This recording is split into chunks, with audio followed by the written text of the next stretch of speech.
in the audience.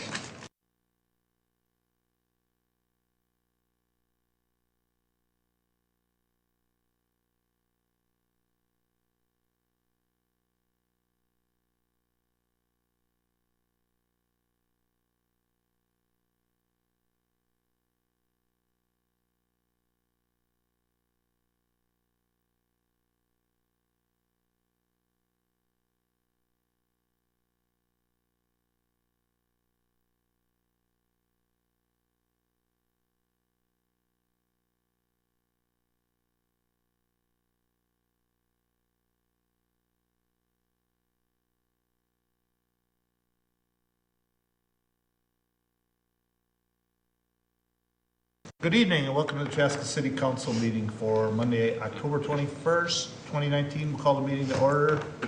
And will you please stand and join me in Pledge of Allegiance. Pledge allegiance to the flag of the United States of America and to the republic for which it stands, one nation, under God, indivisible, with liberty and justice for all. Thank you. Good evening. Welcome. Nate, we call roll, please. Yes, Councilmember Hatfield. Here. Councilmember Hubbard. Here. Councilmember Grau. Here. Councilmember Wong. Here. Mayor Winchell. Here.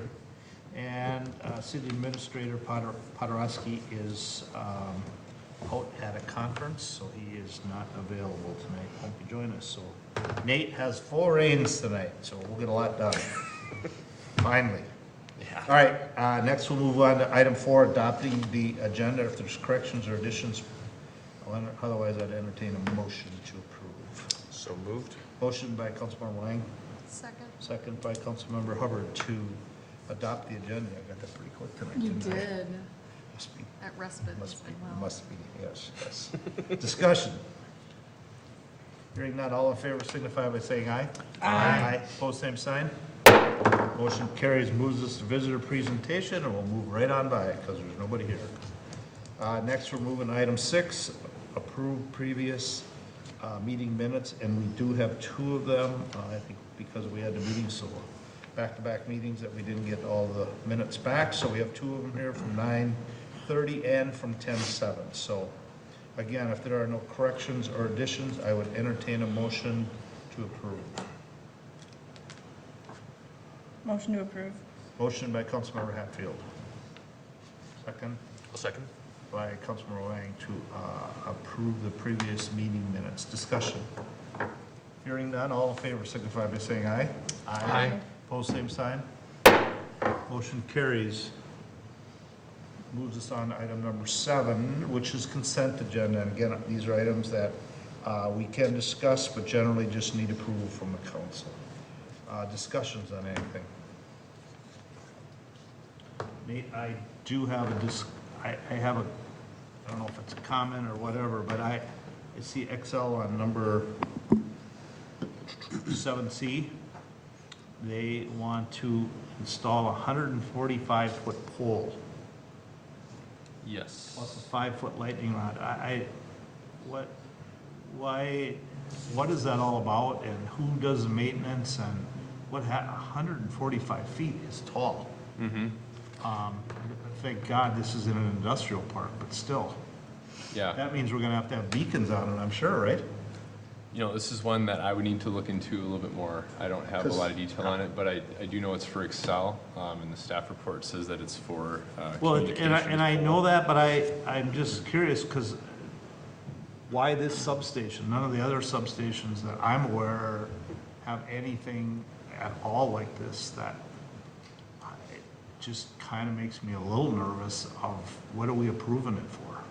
What's the whole, I mean, all it says is authorizing to build.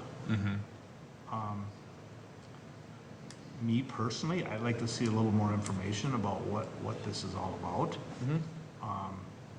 So, and like you said, you don't have a whole lot of information, so, and I don't know, are we gonna delay any, are we gonna have problems? But I guess I'd rather have an answer than approve something that maybe could be readjusted somehow.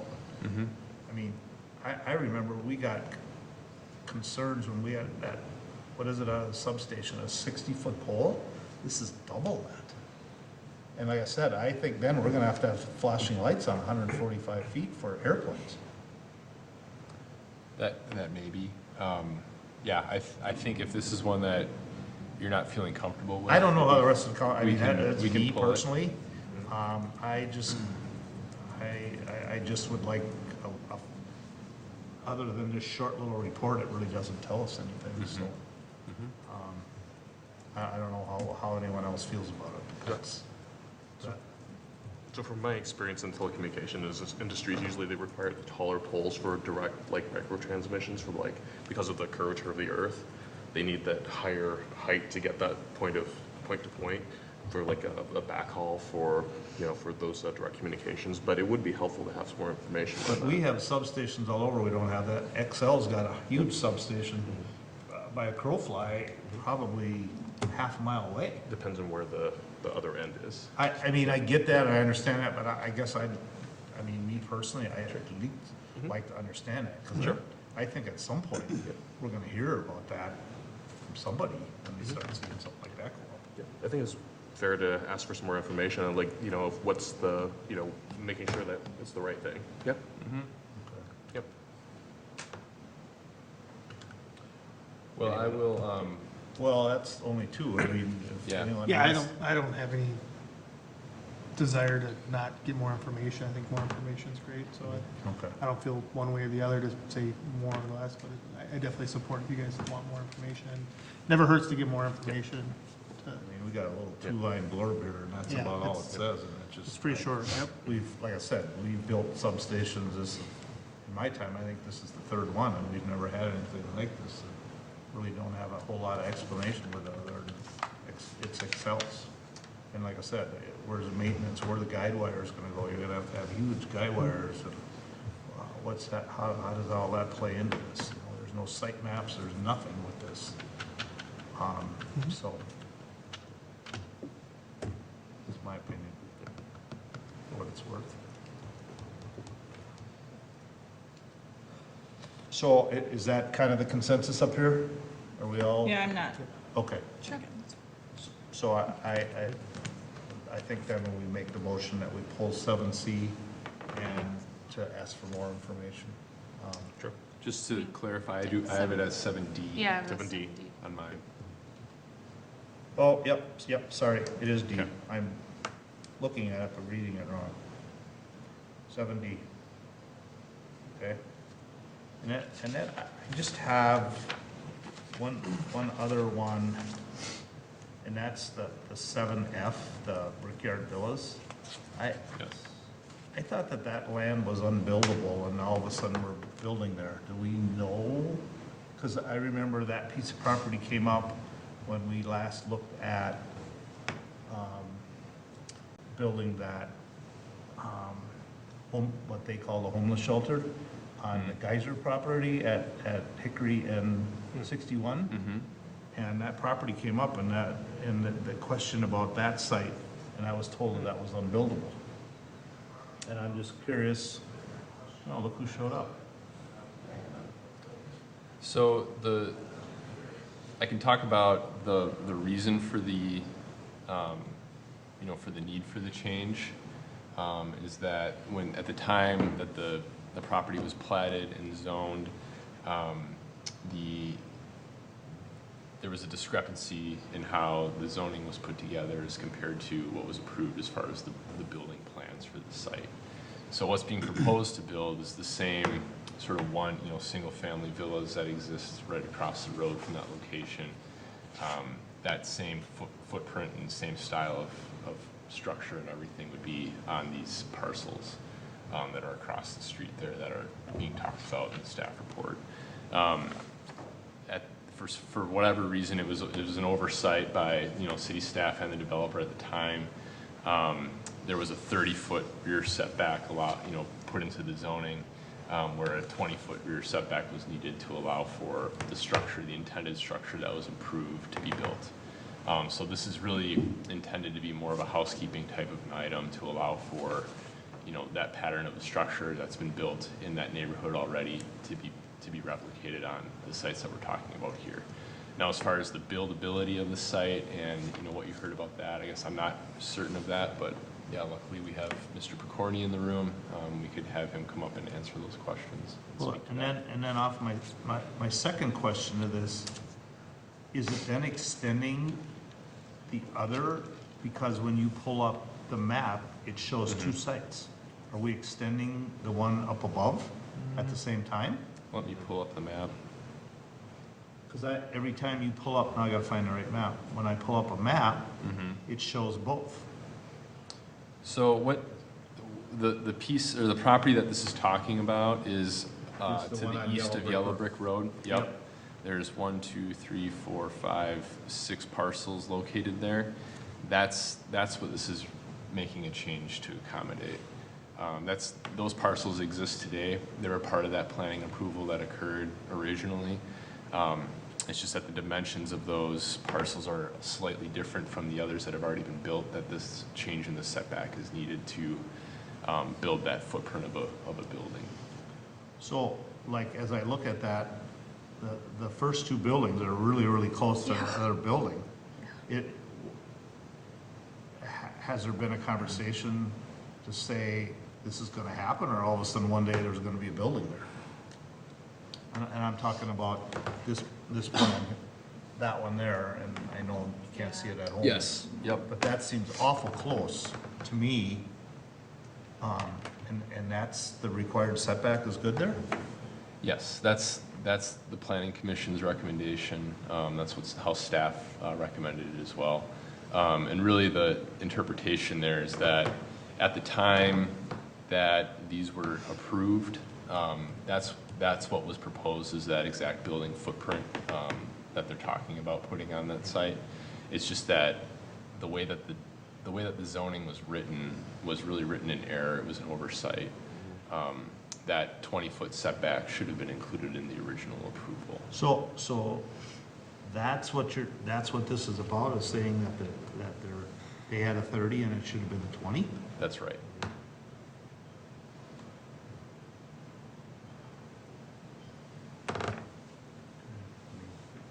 Because see, when you go to, on that thing, when you go to, I don't know what I did here, but it shows, when I go to approved final plans, it also shows, like, up on the top part. Why is it showing that as well? It looks like that we're approving that too, but isn't that already done?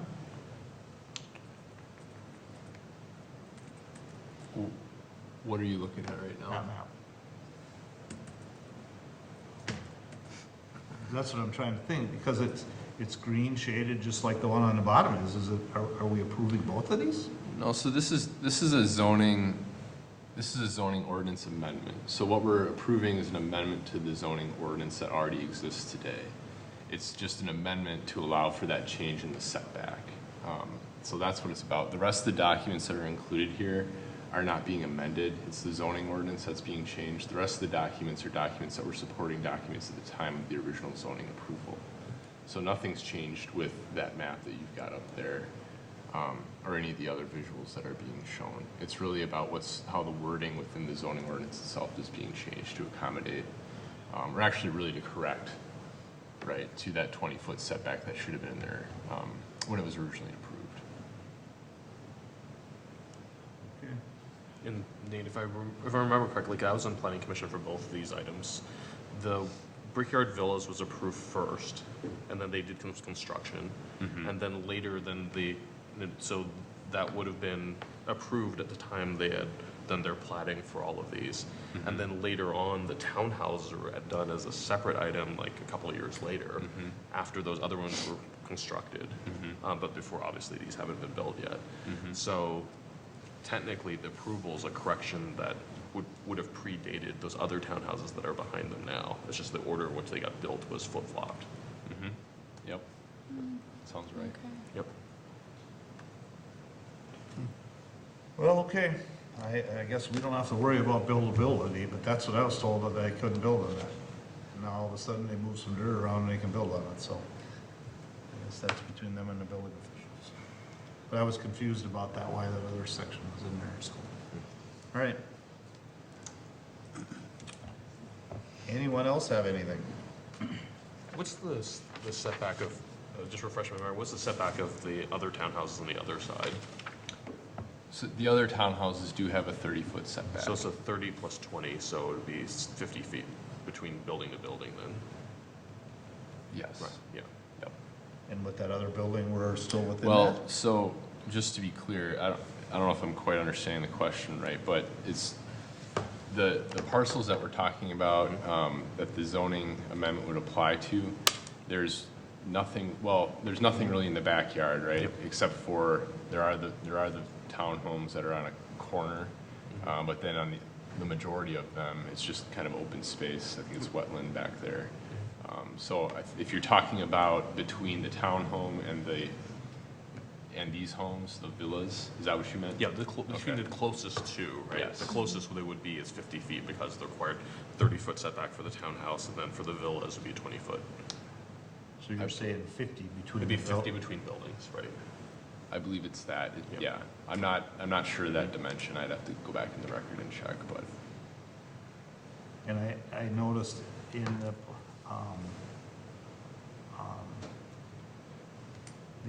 planning commission meeting, they talked about having those driveways on there. We as a city are fine having it on there. That road gets to be a little quick at times, and that'll be 3 additional driveways coming out of there now, right? 3? Yeah, Two well, for- again, those accesses would have been approved at the original Oh, okay. approval. Okay. I know that I saw that was a concern, and I have a tendency to agree with them there, just because of, you've got all these other turns right all close there, it can be confusing when people are turning. Okay. All right, anyone else? I'd like to learn a little bit more about, on 7B, just a little bit about LCDA pre-development grant, and it sounds fun and exciting, but I just kind of was looking for a little bit more information on kind of where that money comes from and Yep. and kind of what the big picture is of it. Yep, so LCDA, Local Community Development Assistance, I think is the A. That's a program that's administered by the Metropolitan Council. So that's funds that they get through, their sources, intended to go towards different redevelopment type projects. A lot of the times, the types of projects that they support have a connection to affordable housing and or transit connections. So typically the ones that we're able to take the most advantage of would be with the affordable housing. And that's what this situation is. So this is looking at City Square West block.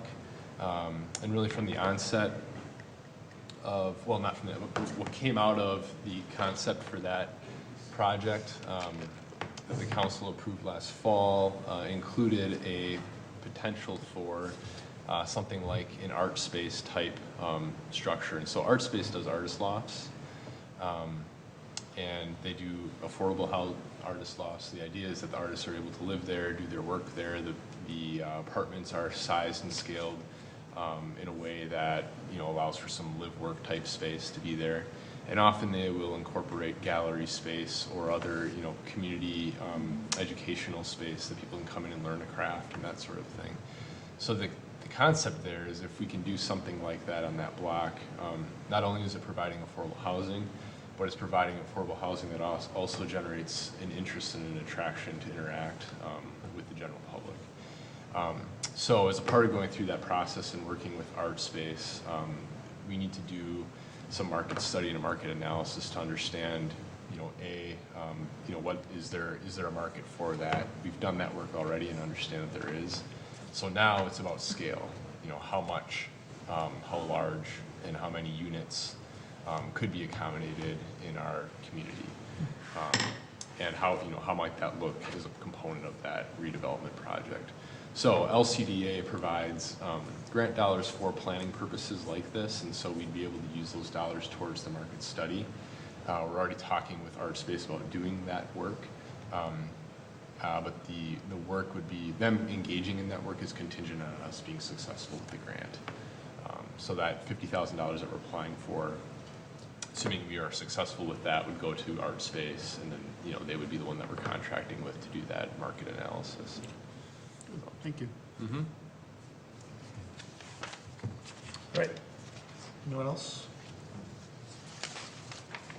Not, I would be looking for a motion to approve consent minus item 7D, which we are looking for more information on. I can make a motion to approve consent items, all except removing 7D. D, that's D as in dog. D as in dog, yes. All right, so I have a motion by Councilmember Grau. One moment, Luke, do they need to say that 7D needs to be tabled? Does that need to be explicitly, Oh, I think just remove it.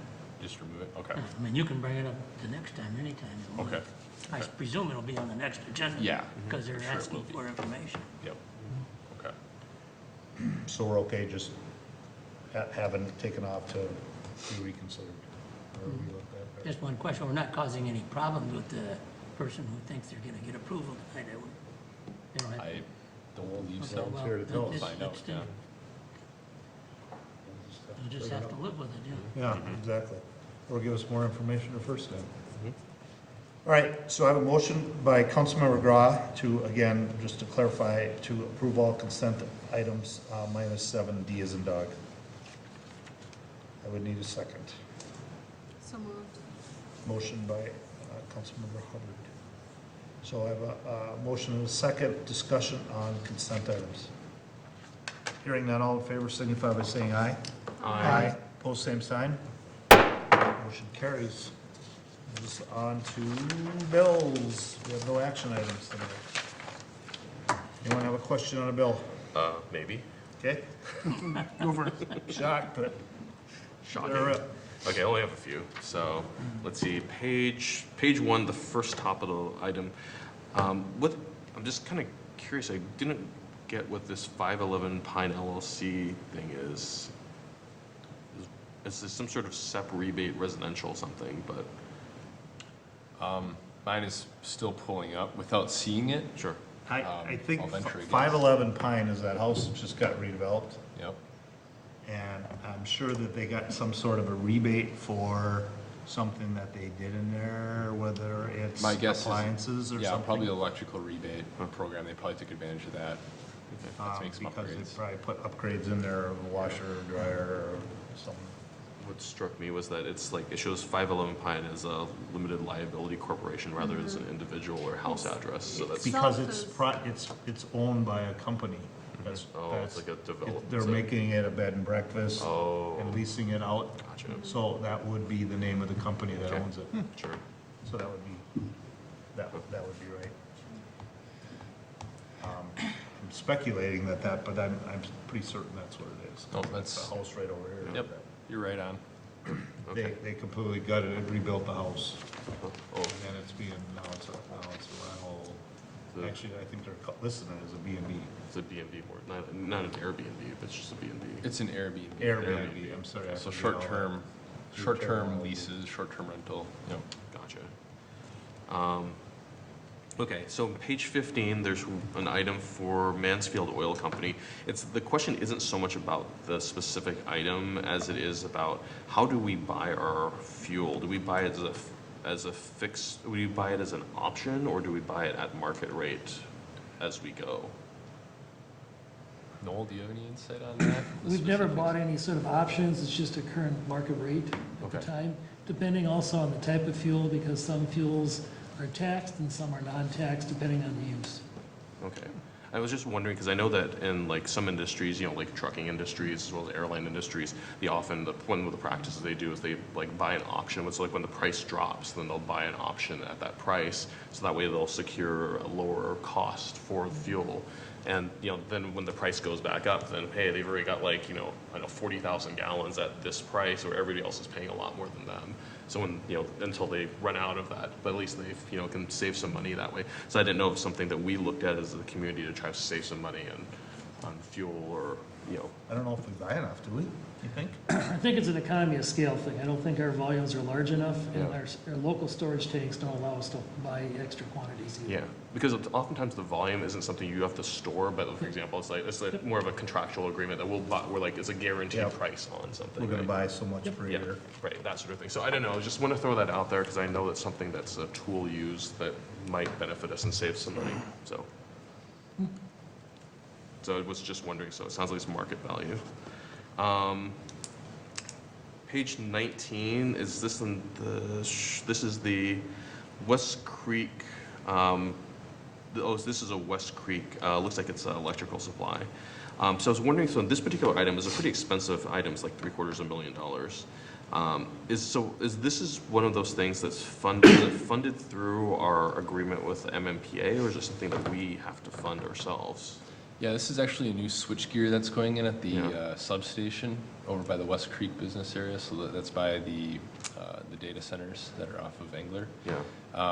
We're in the works of installing that right now, and are actually have a grant that was awarded to us through the Department of Employment and Economic Development. Oh boy, probably almost 2 or 3 years ago now. That will get reimbursed for, I think, pretty much all of that cost. Oh, that's awesome.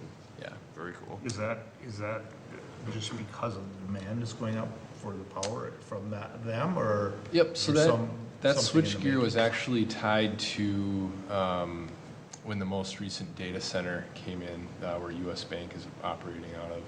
That was part of that project. And so to build capacity to serve them, but also to build capacity for what we're trying to accomplish with the rest of that Kelzer site there. Trying to get big power users like data centers in there. So this will situate the substation to be prepared for that as well. So this will give some surplus capacity at that substation, so should a new user arrive, we'll be primed and ready for them at this point, and it'll also serve the current customers too. That's right. Very cool. Okay, last question. So on page 31, there's one for Wrap Technologies for a Ebola wrap. So I remember seeing that we started deploying them as a trial. So are we still in a trial phase with that, or are we like starting to actually deploy this as more of a regular part of our like operations? Yeah, the Bola wrap is something that it's considered, part of the PD's toolbox at this Yeah. point. So yeah, they've now adopted it. Cool. Yep. So just out of curiosity, so like per unit, how much does one of those things cost? I would have to go back and I find think that that out. is one. So So if that's you like go back, one they've been on the bills before, and Yeah. I think it said if it's more than one before. So But it's that also like- looks like what they cost. Yeah, Yeah. there's Each and there's one also $900. I think so. there's a difference too between the actual tool, the Bola wrap. I don't know what you'd call it, device, right? Yeah. And then there's the refill. Exactly, the if it's cartridges. deployed. I would have to look and see, specifics on this particular one, what exactly it went to. Yeah, because this one kind of looks like it's for like one unit for like a vehicle, associated with like a vehicle or something. Yeah. Okay, I was just kind of curious if we were like, because I remember there was like kind of a big deal when it first was introduced, so I wasn't sure if it was like, like some of these things where we trial them and, we're still just like figuring out if it's something we want to continue doing or not. Yeah, I'm with you. I have no idea that we were fully deploying them. I knew we had trialed them, but. So we must have some already in squads? Yes. Okay. You can go to Citizens Academy and find out all about them. Well, it's just interesting that we would never have had anything really formally came to us with that. I would have thought that something like that, we should have had something, but water over the dam now. They could Right. demo it on one of us. Huh? They could demo it on one of us. You. Yes, please. They do that at Citizens Academy. That's what I'm telling you. You can go and have it happen. I don't know. I think they do it on them, but Okay, that's all I got. Anyone else? I had one. Page 16, under legal fees, Norwood Inn nuisance. I was just curious what that legal fee associated with that is with good old Norwood. Yep, so we have a hotel ordinance in place, or for each hotel in town needs to have a license. And I would say each hotel is complying with that in their own ways, most of them doing very well and others having more challenges. And so we've been engaging with our attorneys to take a critical look at the ordinance itself and, how can we make sure that our hotels are adequately complying with the ordinance. Good to know, thank you. Mm-hmm. Anyone else? I'd entertain a motion to pay the bills. So moved. Motion by Councilmember Wang, Second. second by Councilmember Grau to pay the bills. Discussion? Hearing none, Nate, we call roll. Yes, Councilmember Hatfield, Yes. Councilmember Hubbard, Yes. Councilmember Wong, Yes. Councilmember Grau, Yes. Mayor Winchell. Yes. All right. We are to other business, right? Yeah. Yep. Where it is. All right, Councilmember Hatfield, I don't have anything tonight. you got a big smile, though, that's Yeah. important. Councilmember Hubbard. You're wanna messing with me I always want now. to say Taylor. I don't know why I want to say Taylor. Because that's my first name. It's okay. And I know Taylor's as a last name, so I Taylor just. is a last name. Yes.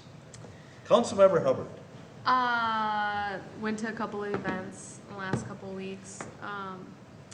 Wanted to note the Human Rights Commission in cooperation or in conjunction with us as a city is hosting the second of the Race Power of Illusion series. The second video presentation is this Thursday at the Chaska Community Center at 6 o'clock. I think the video is like an hour long. You don't need to go to all three, although I went to the first one 2 weeks ago, and it was a really, really insightful film. And then the really nice thing afterwards is you go into one of the rooms and have like a community dialogue with a facilitator. So it was a really nice community dialogue, and I encourage people to attend. So that's coming up this Thursday. Is this number 2? This is number 2. Yep. I think they're every other week on Thursday, right? It's spaced approximately like that. Yeah, there's one in November, Yeah. but yeah, this one is this Thursday. So, the story we tell is what that film is titled. And Trail of Fun was this past Friday. The weather was gorgeous. Made sure to get there early this It was year. And we did the hayride and the games and all the fun stuff. And then we went to Tommy's afterwards, so it was great. So that was a great event. So thanks to the city and Carver County Parks and I think the city of Carver and some Yep, other that's a businesses partnership. that were all sponsoring. So it was a really, really fun event. I'm sure this will be mentioned, the Halloween at the community center this Saturday, Halloween Live. And then I also attended Chalk Talks this last week with the presenter was the new equity director for the school district, Dr. Keith Brooks. He spoke about equity versus equality. It was a really nice presentation. Wish I would have seen more people in attendance there, but nonetheless, it was a great presentation and just really nice to see people out. He's a really well-spoken gentleman. So those are my bits for the week. All right. Sir. Okay, so just a few things, we'll go quick. So congratulations, Dunkin' Donuts is now open, and I think that was open, I think Councilmember Hatfield had also been able to visit there too from the last meeting, because she had her cup there in front of us, right? I did. I had my coffee here last time. So I was able to follow behind like the next a few days later, so that's finally opened. And of course, there's a ton of people in there too, so it was kind of crazy. I've never seen a Dunkin' Donuts with that many people in it, so just Every say time I Oregon drive Donut by, it's like that, middle of the day or in the evening. Really? It's crazy. Crazy. Congratulations to Formicote for the grand opening on October 12th. So that's really, really cool. I just wanted to mention it. I know that it's a big deal because it's someone who's a local resident bringing more jobs back to their home community. So I think it's great when people can kind of bring that business home, right? And, create more jobs in their own community, bring business here. That's just a really, really wonderful thing. Beautiful facility too, so fantastic that they're able to do that.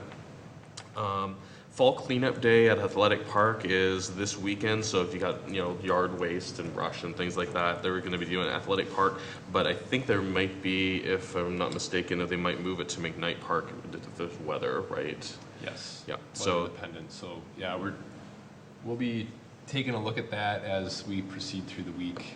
If things seem like it's too sloppy at Athletic, we'll move it up to McKnight, but we'll make that announcement as And soon as we can. that announcement will be where for anybody watching? We'd be making the announcement through all of Through our our communications. channels, yep, so. What are the times again on that? Do you know? it's from 8 till 2. Okay. Yep. Yep. And that's one where Jonathan residents can put their things on their curb, and the Jonathan Neighborhood Association brings around a truck with a trailer, and they'll pick everything up. So that makes things a little easier for some folks, and also helps to manage traffic And that's at the the same site day? itself. Mhm. Yep. Yep. Cool. And then the District 112 referendum, the voting is available now, so just want to let people know that they can vote now either via absentee ballot or by going to the district offices during business hours. And I think they'll have extended hours on Thursday, October 24th from 8 a.m. till 7 p.m. and Saturday, October 26th from 8 a.m. to 11 a.m. So I know there's a lot of people who it's hard for them to get out of work to come to vote, but I think it's really important that everyone does go out and cast their ballot. So, they have those extended hours. They go till 7 p.m. on Tuesday the 24th and 8 a.m. to 11 a.m. on Saturday the 26th to accommodate people. Did who I are working. miss where you said where that is? And that is at the district headquarters in PV Road. Okay. So I assume that's on the upper level? It's, if you walk in where that little parking is for the visitor, where the main Okay, so entrance they is. go to and Yeah. they probably have some signs. There's actually just right at the entranceway. They right in took front. over the lobby for that, Okay. so, yep.